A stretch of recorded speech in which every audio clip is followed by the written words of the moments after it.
Clearing away the wreckage from the hillside crash site. It's so remote, investigators forced to use helicopters to lift the wreckage out, covered by a white tarp, and then haul it away on a flatbed truck to a secure location.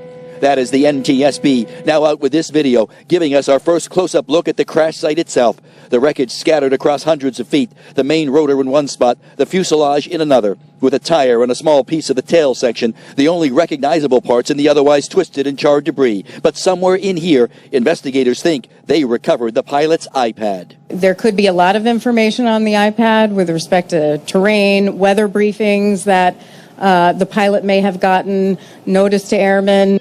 We now know the same pilot, Eros O'Brien, flew the same helicopter on the same flight the day before the deadly crash. He flew from John Wayne Airport to Camarillo, and the weather was clear. It was a different flight path, more direct. Unlike that Saturday flight, Sunday's is marred in heavy fog. Investigators now use a drone to duplicate the crucial last moments of the ill-fated flight plan, saying the debris field confirms a steep descent at high speeds. The descent rate for the helicopter was over 2,000 feet a minute. So we know that this was a high-energy impact crash. But investigators say the helicopter carrying Kope Bryant, his daughter, and 7 others just missed clearing the top of a hillside by some 20 to 30 feet. But there are actually other higher hills surrounding it, if that makes sense to you. It's in this canyon with small hills within it. LA County Sheriff deputies still patrolling around the crash site on horseback and ATVs. Even though the victims and the wreckage have all been removed, the crash site is now a hazmat site. We still have fuel in the ground. We have magnesium, other elements that we need to have removed. Now live back to that key safety system which this helicopter did not have. Back in 2004, the NTSB investigating a similar deadly helicopter crash in Texas, at that time recommending that all aircraft like this be equipped with something called a terrain awareness and warning system. But the FAA rejected that recommendation. Investigators here stopping short, saying that this safety system might have prevented the crash. Not saying that, but they are saying at least it would have given the pilot a much better idea how close he was to the land, below the helicopter and the approaching hillside. For now, we're live. Calabasas, Ed Lascos, Fox 11 News.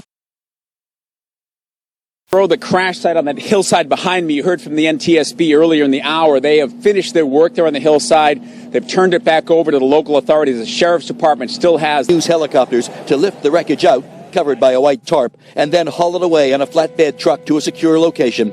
That is the NTSB, now out with this video, giving us our first close-up look at the crash site itself.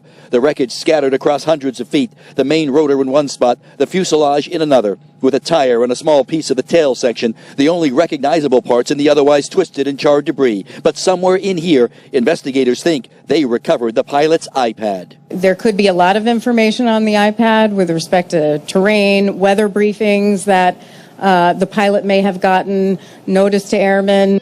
We now know the same pilot, Eros O'Brien, flew the same helicopter on the same flight the day before the deadly crash. He flew from the impact crash. But investigators say the helicopter carrying Kope Bryant, his daughter, and 7 others just missed clearing the top of a hillside by some 20 to 30 feet. But there are actually other higher hills surrounding it, if that makes sense to you. It's in this canyon with small hills within it. LA County Sheriff deputies still patrolling around the crash site on horseback and ATVs, even though the victims and the wreckage have